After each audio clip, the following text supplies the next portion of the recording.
Okay, so this is another video about non-duality, which doesn't really mean anything in and of itself. I know that I spent hours and hours just poring over YouTube, looking for the latest and greatest pointers from all my favorite gurus and teachers or whatever. And it got to the point where it was very frustrating because I was still seeking. I was in seeking mode because I believed that there was an entity here that could get something out of the videos, and I'd heard that even. I'd heard all the pointers, and I had a very good understanding of what I thought it was all getting at. But the trouble was there was still a self that believed itself to be separate, and that's really the root, that idea of a separate self. And I heard that also, and it got very, very frustrating. And the only remedy was to sort of throw everything away. It seemed like I made a decision to throw all the pointers away, all my beliefs away, and all the conceptual stuff, and just start looking for myself. So I said, okay, I can't stand this anymore. This is getting ridiculous.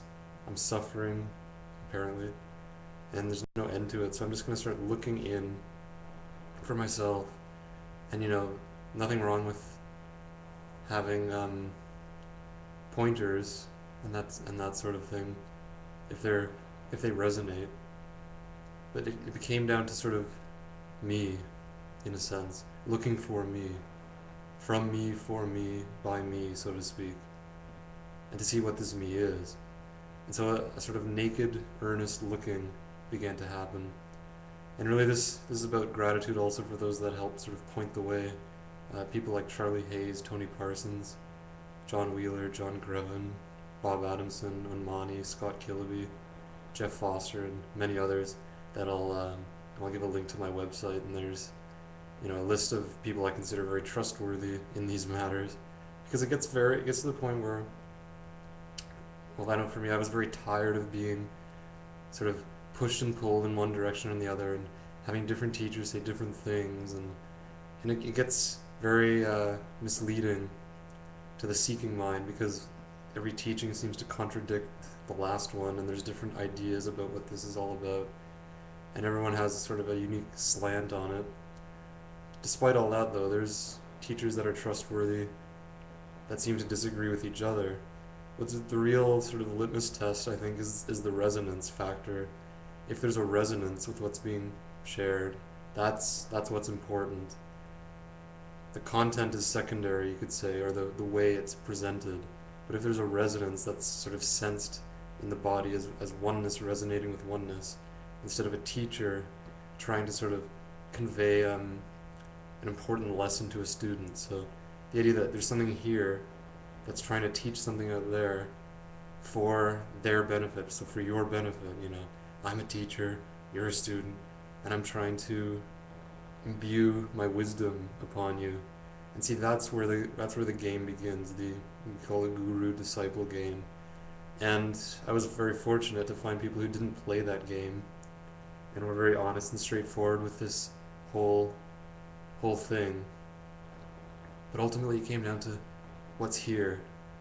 I have to look into what I take to be myself. So I'm looking into my mind, or the mind, or thought as it happens. I'm looking into the emotional component and how this whole structure of selfhood works. So it's a looking in, it's an earnestness, and it's also a sort of, it's like playing detective. So I'm looking for evidence about this self that claims its existence, and I've just become very sort of not analytical, but I put things under the microscope and I look deeply into these notions and see, well, what's this really all about? I've heard the pointers, I believe the pointers, and it's believed that there's an I that believes the pointers.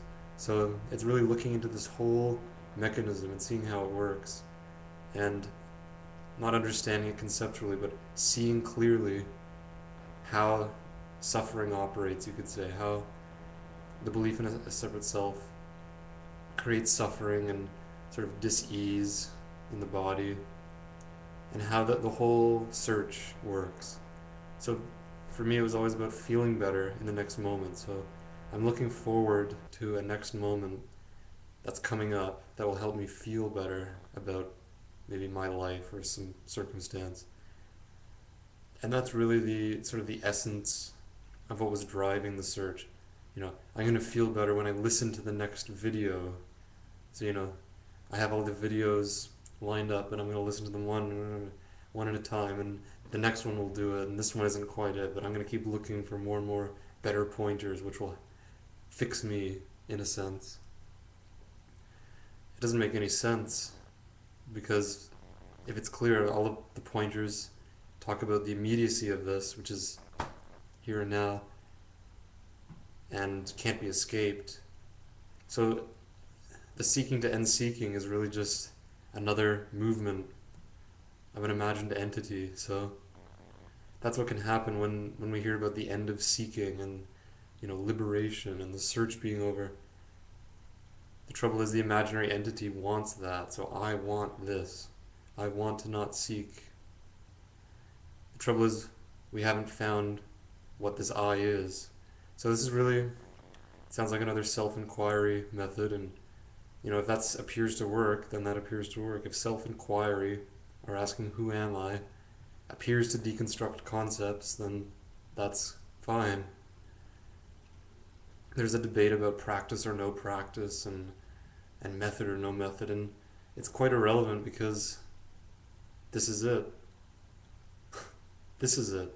So it's a clear seeing that this, as it is what is sought. And so method and practice and all that is also it, arising as a practice. So if there were a practice, it would be to simply see this as it happens. But that's happening anyway. The seeing is happening anyway. So it's completely futile and it's completely inevitable because it's already the case. Jeff Foster talks about it, it's in the already. So if there's a practice happening, that's it, rather than a result. So if who am I is being asked, that is the beloved, rather than, once I've asked who am I enough, or something. I used to walk around thinking, I feel terrible today, and but I'll feel so much better when I do self-inquiry later. And that wasn't noticed, that was taken on board, this I that would feel better, or this I that could do self-inquiry. So it really comes into a very deep look into the nature of this I, or me. And this is easy, in a sense, because it's observable, it's content. But in another sense, it can be very difficult because there's a conditioned reflex almost. It's sort of like, I think Scott Kilby calls it a serpent that coils up and is ready to strike. So the mind, hearing these pointers, may react and tense up and not want to be exposed to something like this because it's very threatening to that which thinks it's real.